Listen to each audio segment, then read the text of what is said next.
அரசியல்ல ஜெயிக்கணும்னா பலமான முதல் சக்தியா முதன்மை சக்தியா இருக்கணும்.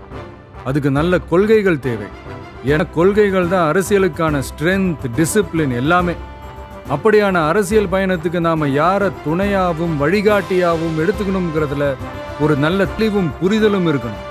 அந்த தெளிவோட புரிதலோட நாம தேர்ந்தெடுத்த நமது கொள்கை தலைவர்கள் தான் பகுத்தறிவு பகலவன் தந்தை பெரியார், பச்சை தமிழன் பெருந்தலைவர் காமராஜர், அண்ணல் அம்பேத்கர், ராணி வேலு நாச்சியார், மக்கள் சேவகர் அஞ்சலை அம்மாள். இவங்க 5 பேரும் எப்படி நம்ம கொள்கை தலைவர்களாக ஆனாங்க, எந்த அடிப்படையில் ஆனாங்க? ஃபர்ஸ்ட், தந்தை பெரியார். பெரியார்னாலே கடவுள் மறுப்பு கொள்கை மட்டும்தான் ஒரு சிலர் இங்க அப்படி ஒரு பிம்பத்தை கட்டமைச்சிட்டாங்க. நாங்க யாரோட கடவுள் நம்பிக்கையும் எப்பவும் உதாசனப்படுத்தவே மாட்டோம். அதே சமயத்துல எங்களுக்கும் கடவுள் நம்பிக்கை உண்டுங்கிறதையும் தெளிவா இப்பவே அறிவிக்கிறோம். சர்வ மத பாதுகாப்புக்கும் சமய நம்பிக்கைகளுக்கும் அரணா இருக்கிறது தான் எங்களோட சமரசமற்ற அடிப்படையான ஆழமான நிலைப்பாடு. பெண் விடுதலை, பெண் கல்வி, பெண்கள் முன்னேற்றம், சமுதாய சீர்திருத்தம், சமூக நீதி போன்ற கொள்கைகளை முன்னெடுத்து சென்ற காரணத்துக்காகவே தந்தை பெரியார் எங்களோட அரசியல் வழிகாட்டி மற்றும் கொள்கை தலைவராக ஏற்க முடிவு செஞ்சோம். எங்களோட அடுத்த கொள்கை தலைவர் பெருந்தலைவர் காமராஜர். கல்விக்காகவும் தொழில் வளர்ச்சிக்காகவும் அந்த காலத்திலேயே யோசிச்ச உத்தமர் காமராஜர். மதச்சார்பின்மையை இந்த மண்ணில் ஆழமா விதைச்சதுல அவருக்கும் பெரிய பங்கு உண்டு. இன்னைக்கும் நேர்மையான நிர்வாக செயல் திறனுக்கு இங்கு நீடிச்சு நிலைச்சு ஒற்றை உதாரணமா நிக்கிற ஒரே தலைவர் பெருந்தலைவர் காமராஜர் மட்டும்தான். அதனால பெருந்தலைவர் காமராஜரை நம்மளோட நிர்வாக செயல்முறை சித்தாந்தத்திற்கான சிற்பி, வழிகாட்டின்னு தலை நிமிர்ந்து பெருமையோடு அறிவிக்கிறோம். நமது அடுத்த கொள்கை தலைவர் இந்திய துணைக்கண்டத்தின் அரசியல் சாசனத்தை ஆக்கி காட்டிய சட்ட மேதை அண்ணல் அம்பேத்கர். சமூக நீதி, சமநீதி, சமவாய்ப்பு, வகுப்புவாரி பிரதிநிதித்துவம், இது எல்லாத்தையும் தன்னோட மூளையிலையும் செயல்லையும் சுமந்து நின்ன அவரை எங்களோட கொள்கை மற்றும் வழிகாட்டி தலைவராக ஏற்பதை இன்முகத்தோடும் இருமாப்போடும் அறிவிக்கிறோம்.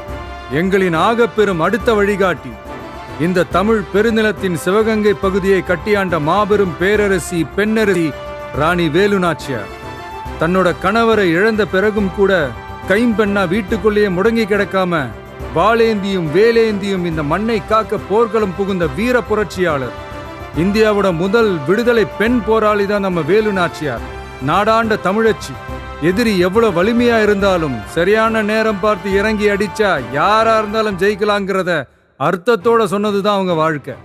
எல்லா சமூகங்களோடவும் இணக்கமா இருந்தது மட்டுமில்லாம அந்த காலத்திலேயே இஸ்லாமிய சகோதரர்களோடவும் நல்லிணக்கத்தோட இருந்தவங்க தான் நம்ம வேலு நாச்சியார். முன்னேற துடிக்கிற சமூகத்துல பிறந்து இந்த மண்ணில் இருக்கிற ஒட்டுமொத்த சமுதாய முன்னேற்றத்திற்கும் சித்தமா இருந்து உழைச்ச உன்னதமான போராளியான கடலூர் மாவட்டத்தைச் சேர்ந்த அஞ்சலை அம்மாளை தான் நம்முடைய இன்னொரு வழிகாட்டியா நாம தேர்ந்தெடுத்திருக்கிறோம்.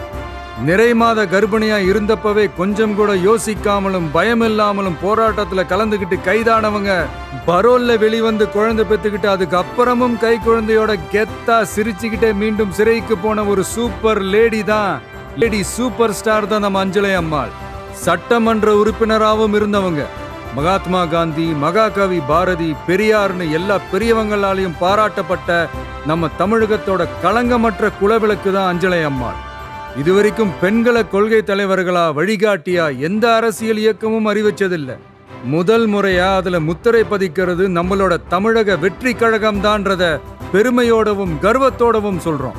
சிறப்பு மிக்க இந்த 5 தலைவர்களையும் கொள்கை தலைவர்கள் மற்றும் வழிகாட்டிகளாக ஏற்று களமிறங்கும் தமிழக வெற்றி கழகம் தமிழக அரசியலின் வெற்றி உலகமாகவும் மாறுவதையே தன் சித்தமாகவும் சித்தாந்தமாகவும் கொண்டு களமாட உறுதியேற்கிறது. எப்போதும் கொள்கை வழியில் சமரசம் இல்லாமல் நின்று தமிழ்நாட்டின் வெற்றிக்காக புதியதோர் விதியொன்றை புதுமையாய் நாம் செய்வோம்.